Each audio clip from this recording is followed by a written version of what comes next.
Every morning at exactly 6, Elias folded on his blue uniform and wheeled his bicycle out into the fog. The town was still asleep, the streets hushed except for the soft rattle of envelopes in his leather bag. The letters were always addressed neatly, written in careful ink. Mrs. Anna Kibet, Red Mango Lane, Mr. Thomas Oching, House Behind the Well, Samuel. Age 9, the place with the broken gate.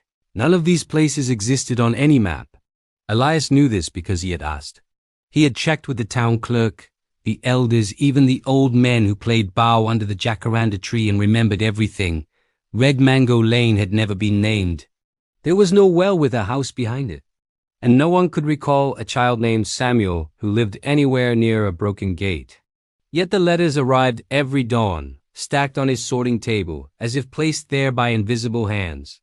They bore no stamps, no return address, only a faint warmth, as though they had been held close to someone's chest. At first, Elias tried returning them. He marked them address unknown and left them on his desk. The next morning, they were back in his bag, the words darker, the paper heavier. So he began delivering them. Red Mango Lane appeared the day he went looking for it. A narrow path unfolded between two houses he had walked past his whole life. At the end stood a small red mango tree, fruit glowing like embers. Elias knocked on the door beside it. No one answered. He left the letter under a stone. As he turned to leave, the door creaked open behind him. The house was empty, dusty chairs, a cold fireplace, a photograph on the wall of a woman smiling softly. The next day, the photograph was gone. With each delivery, something subtle changed. A bench appeared in the square where none had been before. A crack in the road vanished. The old man under the jacaranda tree stopped arguing about dates and names they could never quite remember. Elias started reading the letters before delivering them. They were not ordinary messages. I hope you are not lonely anymore. I forgive you. You did the best you could. I am proud of you. One letter, addressed simply to a father who never stayed, made Elias sit on the curb and weep. He did not know whose tears they were. The final letter came one morning with his name written across it.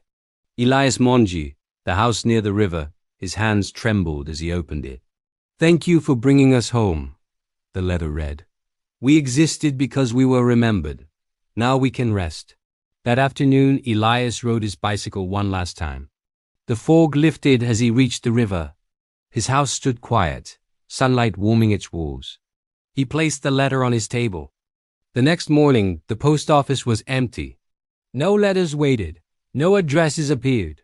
And when the town woke, no one remembered a postman named Elias, only that the streets felt more complete, as though something lost had finally been delivered.